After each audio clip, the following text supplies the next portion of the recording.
to Blue Collar Leadership, Leading from the Front Lines, Chapter 22. Chapter 22 is Ask for More Responsibility.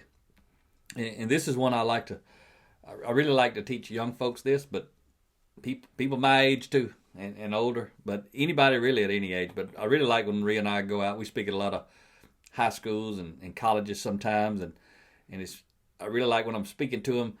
You know, I'll tell them when they get out in the workforce and get out in their professional career, whenever they graduate, whatever, get a job, and I'll tell them, I'll say this is the most important thing you need to know, and I'll tell them get their notepad, make sure they got their pen and paper, write this down, and I'll tell them don't ask for a raise, and they'll write it down. Don't ask for a raise, and they look up, and I'll say ask for more responsibility, and they just keep looking.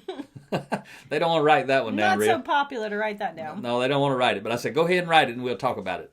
And they'll go ahead and write down, ask for responsibility. But the point is, I'll ask you like I've asked you before. It's common sense. We talked about that back in chapter 4 when we talked about common sense is never enough. Mm-hmm. And we talked about this a little bit in a different context when I was talking about experience, asking for more experience. But this is a different lean on that, different spin. But when we talk about responsibility, assume Rhea and I are on your team. We're both rock stars. We both get the job done. We're killing it relative to whatever our job is. Rhea's always asking for responsibility because she's gung-ho. She just wants to do more. And she's good at what she does. I'm always asking for a raise. Because I'm thinking of all the good job that I do. So we're both doing a good job. She's always asking for more responsibility. I'm always asking for a raise. Imagine you're the boss and you had money to give one of us a raise. And you were the boss and you're counting on us to help you succeed. Would you rather give somebody who's asking for responsibility all the time a raise, or somebody who's asking for a raise? And it's common sense. Anybody thinking logically, not trying to be silly, would say they would give Rhea the raise because she's asking for a responsibility. And that's what we want to reward if you're the boss. Absolutely. If you're the boss, you need people who will take responsibility. Mm-hmm. And see, it's easy to sit there and look out the window and say, well, if I was the boss, I'd want to give the raise to the person asking for responsibility. They're going to help me accomplish my mission. They're going to make my day easier. The person chasing me all the time asking for a raise, I don't want to have to deal with that person. I'd rather deal with this person. Mm-hmm. But if there's a downturn in the economy, which one would you let go? The one hounding you for a raise, or the one asking for more responsibility? You're about to have to let go of some people because there's a downturn. So the people you're able to keep and retain, you want high quality people who are going to get the job done with less people. Mm. Kind of obvious again which one you'd pick. But that's looking out the window. And like I've been asking throughout this series, what do you see when you look in the mirror? Which one are you? Are you the one running around asking for a raise? Or are you the one running around asking for responsibility? And that was something I learned, again, before reading all these books. I told you this book right here, Blue Collar Leadership, Leading from the Front Lines, is filled with principles.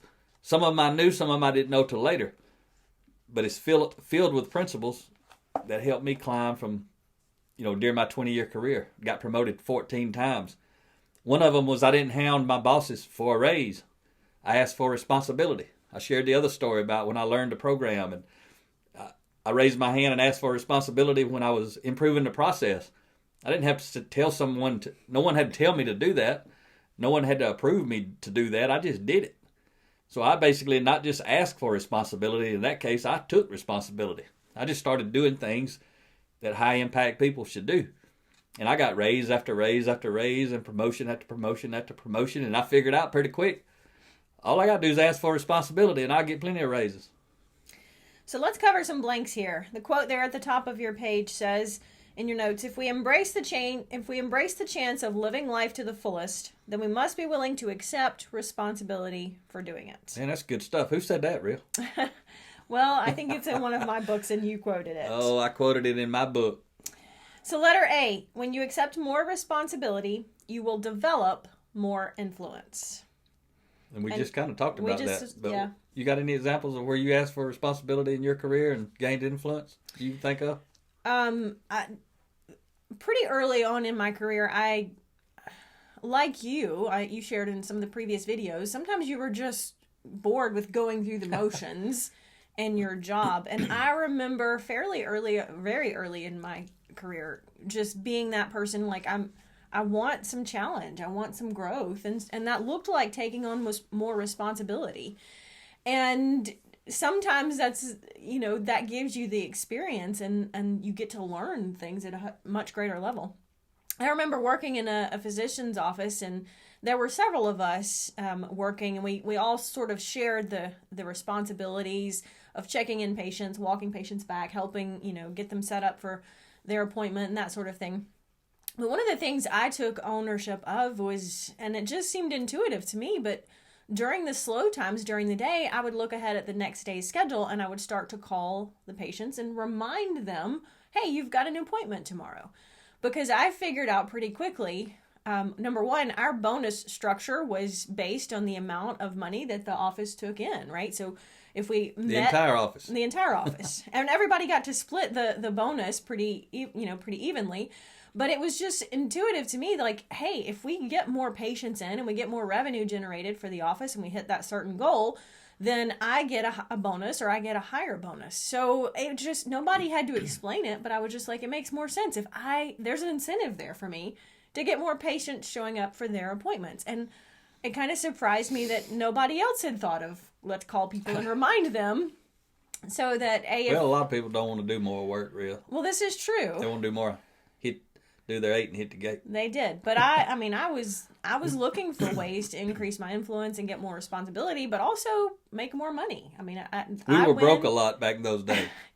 But, they're, again, asking for responsibility. But pretty quick, it got to be where the physicians would notice. They were like, whoa, and it increased my influence just because I took that initiative, and they saw it as I was helping them make more money. There was a little bit of a selfish thing there. But when we help the organization win, we win.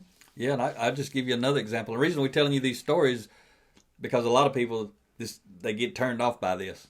They don't want to ask for more responsibility. Mm-hmm. They won't get paid more. They ain't really worried about the responsibility. But you can't work more than 8 hours in 8 hours, right? So ask for more responsibility, increase your influence. But we're just telling you stories, where we live this principle. You don't have to do it, but I promise you, if somebody is doing it, you're going to get passed by those people. But if you're doing it, you can pass the other people who are just kind of hanging out. Shine for the right reasons, right? 100%. Get noticed for the right reasons. Yeah, I remember one time when I was a process engineer at this point, and I had already left a company that I had been previously working at. And, I had asked for responsibility for 14 years in that company. I had a lot of experience, and also raised my hand and asked for responsibility relative to my personal life and developed myself, and went and got the college degree. Took me 8 years to get the 4-year degree or whatever. And basically went across town, doubled my pay. So raising my hand in all kind of ways helped me double my pay. When I went there, I started as a cost estimation engineer, but then I had moved to process engineer. And then they decided they were going to go down the lean path, methodical and intentional process improvement, lean manufacturing. And the thing is, the plant manager wanted some of his staff managers to take that on. He wanted them to he was basically trying to volunteer them to raise their hand and take on that additional responsibility. And none of them wanted to do it. They all, resisted. So then they were looking for somebody else to do it. And I'm over here like this. I'll do it. I'll lead our lean transformation. And they allowed me to do it. And I didn't ask for a raise. And I had never done it. Why should I ask for a raise or even expect a raise when I raised my hand and said I'd do that job? All I had done was this. Said I'll do it. I hadn't done anything. I hadn't accomplished anything. Nobody even knew if I would. But what's it worth for somebody to raise their hand? That ain't worth a whole lot. That's all I had done. But within the 3 years, I got another 50% raise without asking. And that brings us to letter B. Here in your notes, couple blanks. The quickest way to build trust from the front lines with your boss is to get results. And that's what you did, right? You got results. Throughout my career. The sentence goes on to say, the easiest way to ensure you don't have a boss looking over your shoulder is to get results. The quickest way to increase your influence with the boss is to get results. Yeah, if you want to build trust in a hurry, get results. And I can tell you, this is just a tip, a little insider tip. Bosses want people and appreciate people who ask for responsibility. They're looking for people to ask for responsibility, to take responsibility. And to get results when you do. Yep, and then that in itself, though, is a result. That's a result they want. They're looking for people to raise their hand and ask for responsibility. I just talked to a young guy on the front lines just a couple of days ago, and he called me because he reads a lot of our books. He's been buying the books, and I think if I remember right, maybe he works in a warehouse type environment, but really doesn't matter what he's doing. He's basically on the front lines, but he's growing and developing himself. And he called me because he was wanting to know, somehow the owner of the company found out about him. He's made a positive impression with someone, and he was calling me because the owner of the company is coming to their facility, and he wants to have a one-on-one meeting with this guy. So he did get noticed for the right Yeah, reasons. this guy's kind of like, I don't even know what to do. The owner's coming wants to speak with me. What should I do? What should I think about? What should I talk about? And I asked him some questions and told him some questions that he could ask the owner. But one thing I told him to be prepared for was be prepared for what do you want to do in the future, because if the owner of a company is wanting to come talk to that guy because of the results he's getting in that facility as a frontline guy, he probably gonna want to know, what does this guy want to do in the future. He wants to know, what's he thinking about his future, his growth. And I told the young man, whatever it is you literally want to do that you can articulate at this moment, that's what you need to tell him. Because if he's going to be asking you, cast your vision through him, to him. But he's increased his influence all the way from basically the bottom all the way to the top, because he's getting results. It's and good. Probably getting results they ain't even asked him to get. It's great stuff. All right, letter C, a couple blanks here. Or a blank here. Doing a good job is not a bad thing, but doing a great job is an exceptional thing. Yeah, some people just go to work and do a good job. Go to work and do a great job. Stand out. Be exceptional. Be at the next level on purpose. It's not that hard. Here's one thing we talked about right now. Ask for more responsibility. That's a simple way to become exceptional. Another way, when change happens, shine, don't whine. We talked about that previously too. Those two things alone will set you apart. It'll separate you like crazy, because few people are going to ask for responsibility, and most people are going to whine when change happens. Even if they get on board later, they're going to whine to start with. Letter D here, there's just one blank. Don't ask for a raise, ask for more responsibility. We've been talking about that. And then letter E, there's no blank, but average people aren't willing to do what exceptional people are willing to do, right? And that's kind of just what you're talking about. And when you're asking for responsibility, it means you're saying, I'm taking responsibility for doing what I can to go to the next level and beyond in my career. I want the responsibility of developing my potential and my options and my opportunities. And when I start to do that, they will come. Maybe not immediately, right? Like anything, sometimes we have to be consistent in applying the principles and the principles to get the results. But you can't microwave your way to success. You got a crock pot. You got to crock pot it. So what Ria's talking about there, that line, letter E, average people aren't willing to do what exceptional people are willing to do. You're going through all of this this training right now. Average people are just going to go through this training, nothing's going to change. That's what the average person is going to do. But exceptional people are going to go through this course. They're going to change their whole life. They're going to change the way they show up at work. They're going to change the way they show up at home. Everything about them is going to change for the better. It's going to be the same way as I shared with y'all when I hit play on that 1 hour audio of the 7 habits, and my life started changing.